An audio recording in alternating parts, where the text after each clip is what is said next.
Assalamualaikum warahmatullahi wabarakatuh.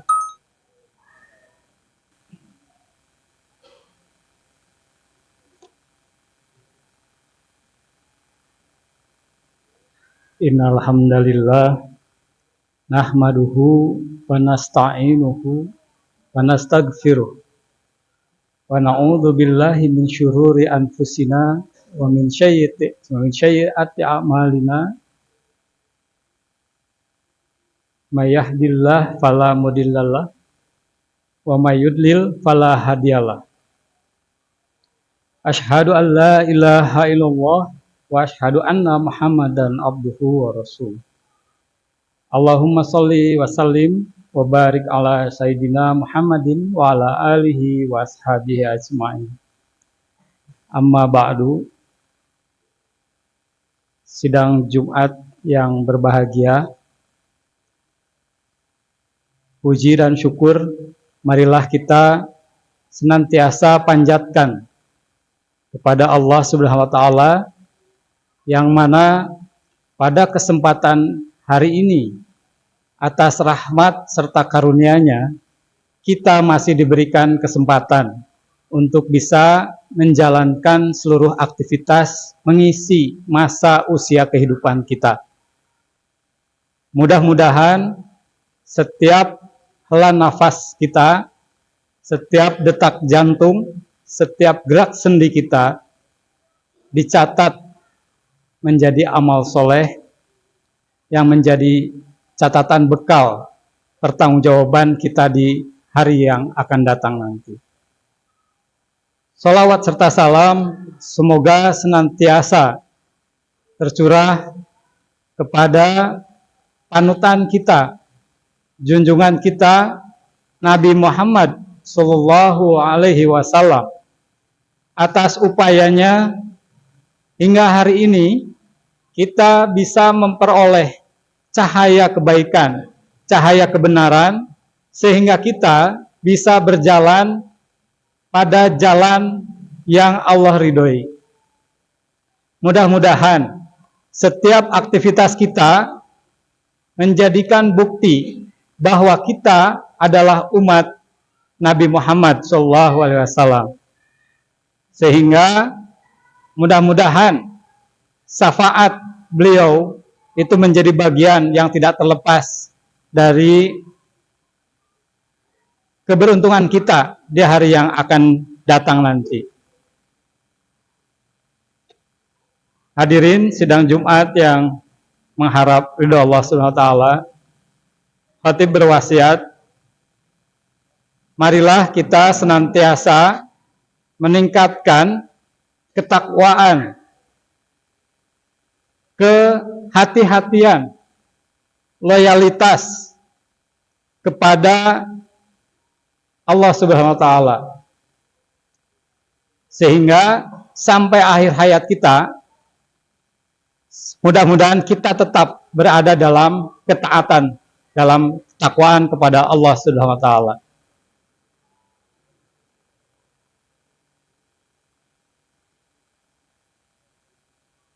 Allah Subhanahu wa taala berfirman, A'udzu billahi minasyaitonir rajim.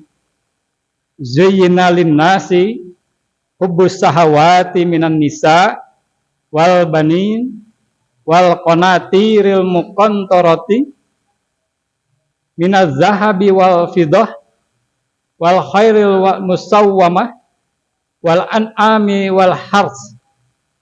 Zalika mata'ul hayatud dunya. Wallahu indahu husnul ma'ab.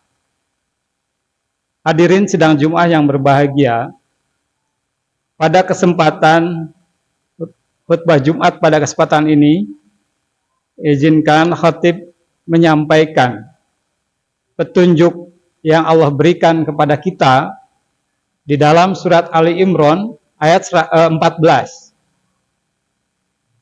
Yang mana Allah memberikan petunjuk kepada kita bahwa ternyata kita sebagai makhluk Allah itu sudah diinstal, dibuatkan fitrah memiliki nafsu. Dan di antara nafsu itu adalah bagaimana kita itu diberikan sifat yang mencintai, kesukaan. Di dalam surat Ali Imran ini disebutkan secara rinci kecintaan terhadap apa yang diinginkan. Di antaranya adalah pasangan, laki-laki kepada perempuan, perempuan kepada laki-laki, kecintaan kepada anak-anak dan keturunan, kecintaan terhadap harta benda yang bertumpuk. Artinya harta benda yang terus bertambah. Baik dalam bentuk emas, perak, dalam bentuk kuda pilihan, kalau dalam konteks Qur'annya, hewan ternak dan sawah ladang. Itulah kesenangan hidup di dunia, dan di sisi Allah lah tempat kembali yang baik. Sifat ini, karakteristik kecintaan kita terhadap apa yang kita inginkan ini menjadi sesuatu yang memang sudah diinstal oleh Allah, dan ini menjadi hak kita untuk menggunakannya. Pertanyaannya, apakah sifat-sifat keduniaan yang menjadi karakteristik kebahagiaan dunia ini, apakah ini terbatas, ya, bisa dikendalikan, kita yang mengendalikan, atau bahkan manusia yang dikendalikan? Nah, ternyata sifat nafsu, beberapa ulama menyampaikan ada nafsu yang mutmainah, gitu, amarah, dan berbagai jenis nafsu. Ternyata ketika nafsu ini tidak bisa kita kendalikan, maka nilai-nilai keduniaan tadi itu bahkan bisa merendahkan manusia itu sendiri. Tentu hal ini juga diberikan petunjuk oleh Allah Subhanahu wa taala dalam surat At-Tin yang sangat populer, sering kita baca.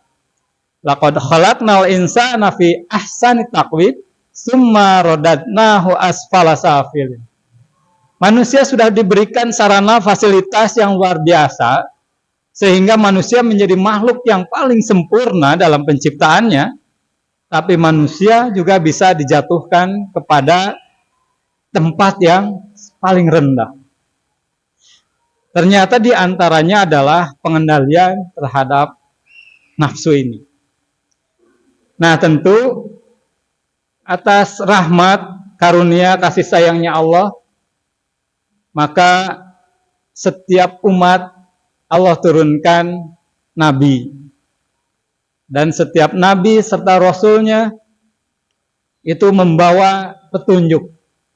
Dan inilah yang menjadi obat. Kalau seandainya kita kenal ada virus di dalam komputer, maka pasti selalu ada antivirusnya. Dan antivirus pasti dibuat oleh orang yang sangat paham terhadap sistem tersebut. Nah, Allah Subhanahu wa taala tentu menyiapkan sarananya ketika nilai-nilai keduniaan itu bisa mengakibatkan manusia justru terjatuh pada level nilai yang terendah. Apa yang menjadi alat untuk menjadi pengendali sumber-sumber nafsu tadi? Pada suatu saat Rasulullah sedang berkumpul bersama sahabat, didatangi oleh malaikat. Yang kemudian malaikat bertanya kepada Rasul, "Ya Muhammad, akhbirni anil Islam." Faqala Rasulullah sallallahu alaihi wasallam, "Al-Islamu an tashhada alla ilaha illallah wa anna Muhammadar Rasulullah wa tuqimas shalah wa tu'tiyaz zakah wa tasawmu ramadana wa tahajjal baita in istata'ta ilaihi sabila." Faqala sadaqta. Ketika ada seseorang bertanya kepada Nabi, "Ya Nabi, ya Muhammad, coba jelaskan kepadaku tentang Islam." Apa itu Islam? Nabi menjelaskan Islam adalah kamu bersaksi bahwa tiada Tuhan selain Allah dan Muhammad adalah utusan Allah, dan kamu melaksanakan sholat, menunaikan zakat, melaksanakan saum di bulan Ramadan, dan melaksanakan haji apabila mampu melaksanakan perjalanannya. Maka orang tersebut menjawab, sodakta, Anda benar. Sampai akhirnya sahabat bertanya, ini siapa orang asing datang, kemudian bertanya kepada Muhammad, kemudian Nabi Muhammad menjawab, dia membenarkan. Kemudian Nabi menjelaskan kepada sahabat bahwa yang hadir pada saat itu adalah malaikat Jibril. Dan Jibril hadir sedang mengajarkan kepada kita tentang Islam. Maka para ulama bersepakat Islam dibangun pada 5 pondasi ini. Ada bersahadat, sholat, zakat, saum, puasa, dan melaksanakan ibadah haji. Pertanyaannya Bapak Ibu hadirin Jumat yang berbahagia, bagaimana rukun Islam ini bisa menjadi kunci keselamatan, diantaranya adalah menjadi bagian yang mengendalikan kita dalam kehidupan di dunia. Maka syahadat ini bukan sekedar bagaimana kita mengucapkan kalimat thayyibah saja. Bukan syahadat saja. Tapi tidak mungkin seseorang itu bisa menyatakan, berikrar, dia meyakini sesuatu tanpa diiringi dengan ilmu dan pengetahuan. Ketika keyakinan tanpa diiringi dengan pengetahuan serta ilmu, maka sebetulnya belum yakin. Tapi taklid begitu. Ngiring lah gitu. Ikut-ikutan. Karena keyakinan itu mau tidak mau pasti harus diikuti dengan pengetahuan. Sehingga ketika orang bersyahadat, ini pasti akan terbangun dalam diri seorang muslim ini adalah karakter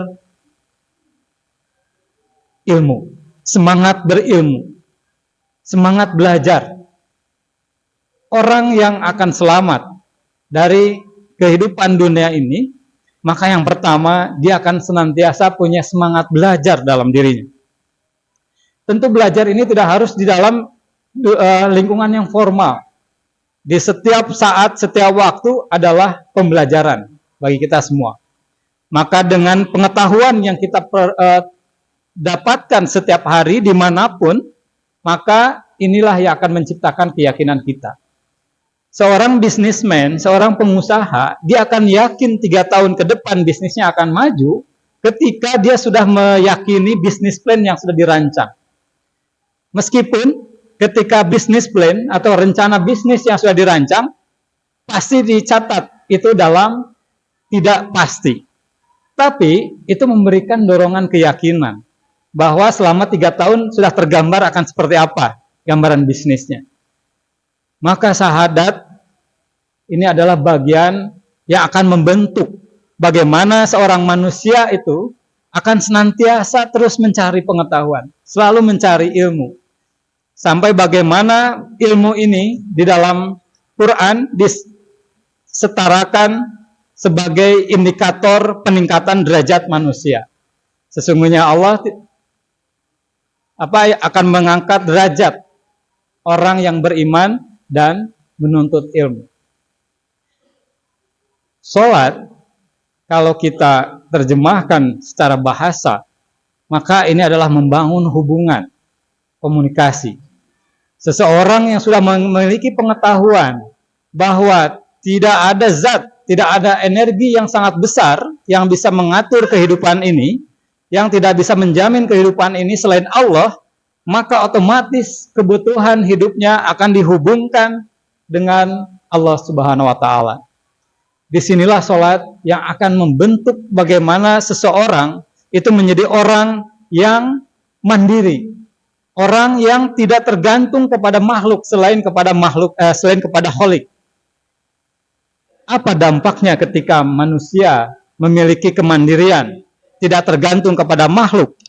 Maka ini manusia akan memiliki jati diri dalam kehidupannya. Manusia akan memiliki prinsip dalam kehidupannya. Dia tidak akan mudah terbawa oleh arus yang tidak jelas. Tidak akan mudah terbawa oleh hoax. Tidak akan mudah dipengaruhi oleh hal-hal yang belum pasti atau bahkan terhadap hal-hal yang tidak masuk terhadap pemahaman nalar maupun etika sholat. Kemudian dengan Islam juga mengajarkan supaya berzakat. Zakat ini nilainya hanya 2,5%. Kalau pendeta Gilbert kan mintanya 10%. Karena memang persepuluhan.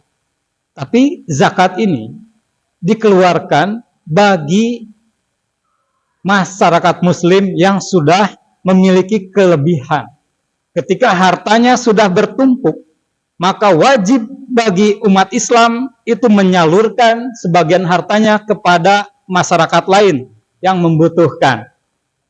Sehingga zakat di sini mendorong manusia supaya menjadi orang yang produktif, supaya bisa mendorong manusia bisa berkarya sehingga bisa menghasilkan harta. Tapi hartanya ketika sudah penuh tidak boleh ditimbun.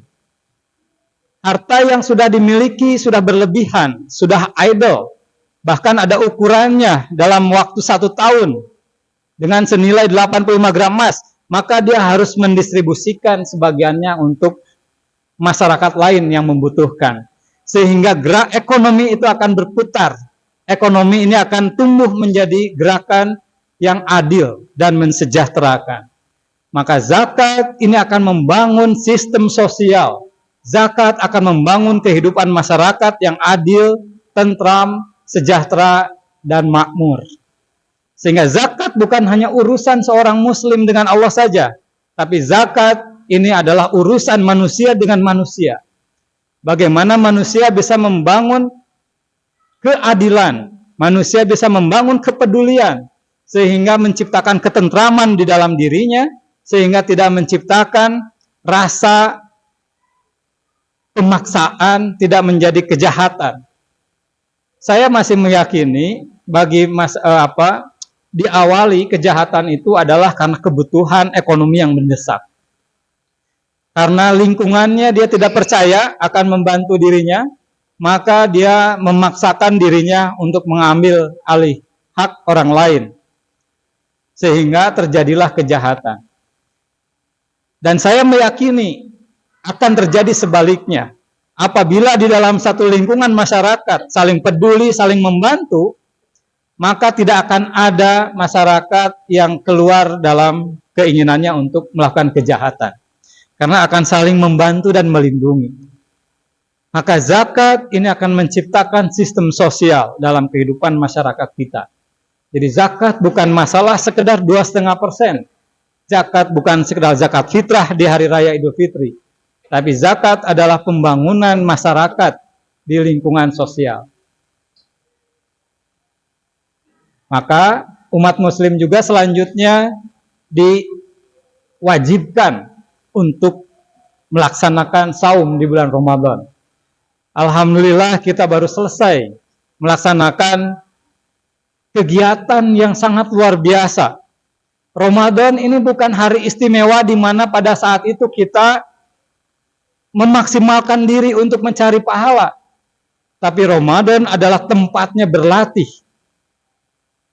Kajian ilmiah meneliti, ternyata standar untuk membangun kebiasaan manusia supaya bisa menjadi karakter, minimal harus ada pelatihan, minimal itu 30 hari.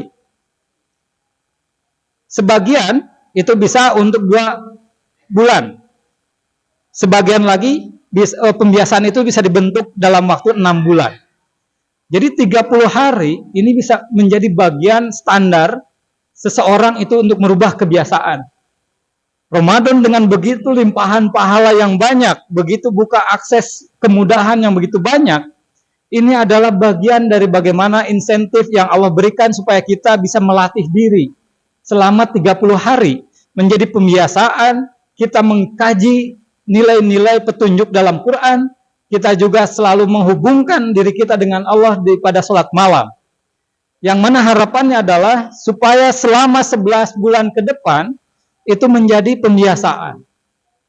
Jadi saum di bulan Ramadan itu bukan hanya bulan Ramadan saja. Tapi itu adalah proses bagaimana supaya membangun karakter manusia menjadi orang yang bisa mengendalikan dirinya, mengendalikan emosinya, mengendalikan nafsunya, supaya bisa menjadi manusia yang terkendali selama setiap hari dalam kehidupan sehari-harinya. Maka Syawal disebutkan sebagai bulan peningkatan. Karena di Ramadan itu adalah menjadi bulan pembentukan, bulan pelatihan. Kalau kita analisa dari 4 poin saja rukun Islam ini, maka ketika orang memiliki karakter, punya semangat belajar, dia akan menciptakan manusia yang bijak karena pengetahuannya.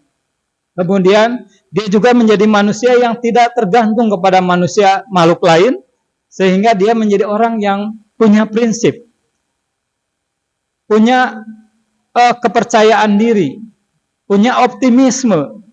Kemudian dia juga peduli kepada orang lain, dan dia bisa mengendalikan dirinya sehingga tidak menjadi manusia yang rakus, menjadi manusia yang iri hati dan dengki. Dengan 4 rukun ini saja, ini bisa menciptakan lingkungan masyarakat yang tentu akan memberikan keselamatan, ketentraman, kedamaian.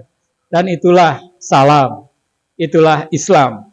Dan itulah Islam sebagai bagian dari bagaimana kita menjaga keduniaan ini, sifat-sifat nafsu yang kita miliki, kemudian godaan-godaan dunia, ini bisa kita kendalikan dengan mengimplementasikan Islam dengan secara utuh, seutuh-utuhnya, sehingga kita menjadi manusia yang bertakwa, manusia yang memiliki loyalitas, ketaatan dalam melaksanakan rukun Islam tadi. Mudah-mudahan bulan Ramadan kemarin memberikan kepada kita peningkatan, sehingga bulan Syawal ini menjadi perubahan bagi kita semua untuk menempuh kehidupan kita yang akan datang menjadi makhluk yang lebih baik. Barakallahu li wa lakum.